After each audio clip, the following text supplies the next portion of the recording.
Bonjour à tous, nous poursuivons avec la 7e Mishnah du 9e Pérek. La Mishnah nous enseigne ici Amenachesh ima oved kochavim bechasiyot. Là, la Mishnah nous enseigne le din d'un Israël, un juif qui a été engagé par un non-juif pour pouvoir désherber le champ du non-juif. Amenachesh, c'est celui qui désherbe, qui enlève les mauvaises herbes, dit le Barthénora, donc ce qui a poussé au milieu de la récolte, au milieu des légumes. Et il travaille donc chez un non-juif, bechasiyot. Chasiyot, c'est ce qu'on appelle les chasiyot, dit le Barthénora, c'est le poireau, c'est l'ail, c'est l'oignon. Afalpi sheperotav tevel, bien que la récolte d'un non-juif est tevel.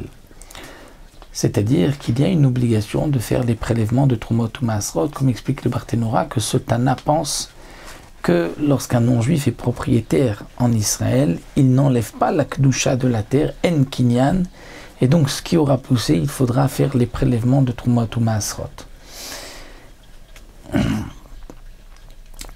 Donc, ce qui va aussi être semé par le non-juif, il y a aussi une obligation donc de guidouler Tevel qui vont être interdits Tevel, comme nous l'avons vu dans la Mishnah précédente, que lorsque on a une récolte qui est Tevel, qu'on n'a pas encore fait les prélèvements et qu'on va semer cette récolte, ce qui va pousser aura le statut de Tevel.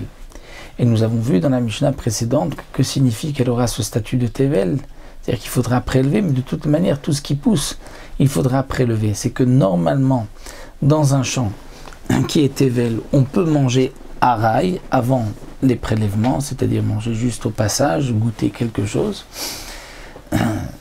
Mais le chidouche de guidouler Tevel, de ce qui a poussé de quelque chose qui était Tevel, donc d'une récolte où on est déjà arrivé au Gomar Melacha, donc comme on va dire le blé, une fois qu'il a été rangé, il a été mis en tas, il est rentré dans la maison, il faut prélever Trumot ou Maasrot. On n'a pas fait de prélèvement, on ne peut pas en manger, même araï. Si on a pris ce blé, on l'a semé, ce que l'on va obtenir, guidouler Tevel, est-ce qu'on va pouvoir en manger même araï ou pas? Ça, c'est la question que nous avons eue dans la Mishnah précédente. Et pour le blé qui est zaro calé, nous avons vu que ce qui a poussé pourra et choulin, et donc pourra être consommé comme on veut, mais si ce qui est enzaro calé comme l'ail, l'oignon, eh bien, il serait interdit de consommer même araï, étant donné que avant d'avoir semé cela, il y avait déjà une interdiction même de consommer araï. Donc ça ne sera pas comme un nouveau tevel, mais l'interdiction précédente reste.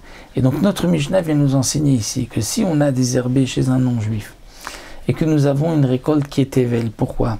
Parce que le non-juif, au départ, il devait faire des prélèvements, puisque En Kinyan, mais il ne les a pas fait. Donc si l'ail, l'oignon que le non-juif avait semé, au départ, on ne pouvait pas en manger même araï tant qu'on n'avait pas fait les prélèvements. Donc maintenant qu'il l'a semé, est-ce qu'on peut manger ou pas? Dans ce cas-là, dit la Mishnah, oui, ochel même araï, avant d'avoir fait les prélèvements. Pourquoi?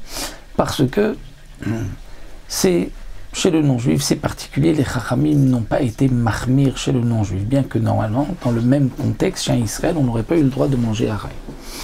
La Mishnah continue avec Shetile Trouma Shenitmou. Shetile Trouma, c'est-à-dire quelque chose que l'on peut, qu'on va semer, qu'on va, en général, c'est quelque chose qui a déjà poussé, qu'on va déplacer.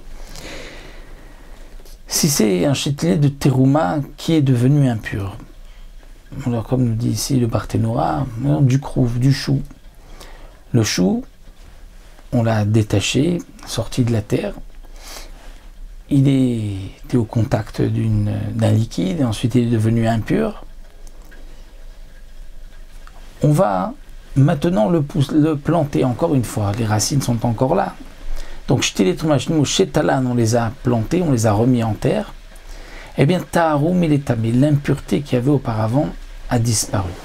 Parce que dès que ce chou reprend contact avec la terre, donc son statut de aliment disparaît, et donc c'est pour cela que maintenant on pourra donc ensuite, lorsqu'on va le le détacher, l'enlever, il n'y aura plus d'impureté lorsqu'on va le cueillir.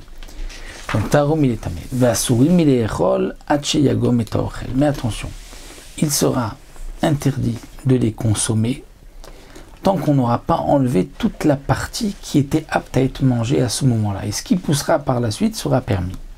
Rabbi Yehuda Omer Hachiyagum Beishne. Rabbi Yehuda dit non. Il faudra d'abord couper tout ce qui a poussé. On laisse pousser une autre fois. On coupe encore une fois. Et ce qui va pousser encore par la suite, là, sera considéré comme pur et n'aura pas d'impureté. Alors le Barthénoura nous pose une question sur cette Mishnah.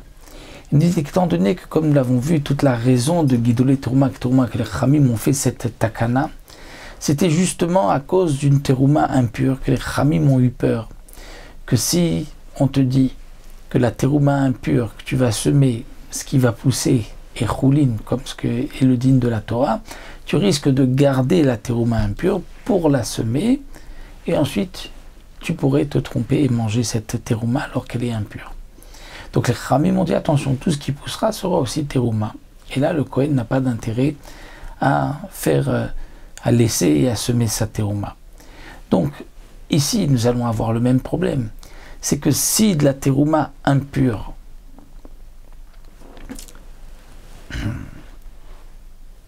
en la plantant une deuxième fois, elle va se purifier, eh bien nous avons maintenant aussi la même crainte, le même risque, c'est qu'un Kohen qui a des chétlim de terouma qui sont impurs, il va les garder pour ensuite les planter, pour qu'ils redeviennent purs et qu'ils puissent les manger, et entre-temps qu'il va les garder, il risque de les consommer et de transgresser. Alors le Barthénoura répond que la terouma, étant donné qu'elle est vendue à bon marché, puisqu'elle ne peut être consommée que par des kohanim purs, et que si elle est impure, elle sera brûlée, eh bien, si on donnait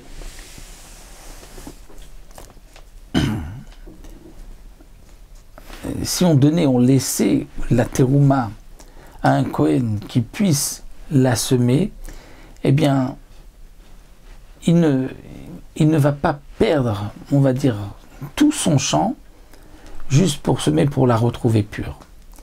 Mais si on considère que les guidoulim vont être même choulines, là, effectivement, il aura intérêt à les garder. C'est-à-dire que pour juste gagner que cette terouma qui était impure devienne pure, ça, ce n'est pas donc intéressant pour le Kohen. Mais si elle deviendrait chouline, ça, on aurait pu penser que le Kohen va la garder. Et donc c'est pour cela que les Chachamim ont décrété uniquement sur Gidolé Terouma que si on va la semer, alors pour que ce soit chouline, là, il sera intéressé. Mais pour que ce soit juste donc tahor, et que de toute manière il ne va pas gagner grand chose parce que le prix restera un prix donc de terouma, ça il ne va pas perdre tout son champ, donc il n'y a pas de risque. Pour cela que les Khamim n'ont pas fait ici de Xéra. Voilà, nous avons terminé le 9e Pérec, on se retrouvera Bezrat Hashem pour un nouveau Pérec.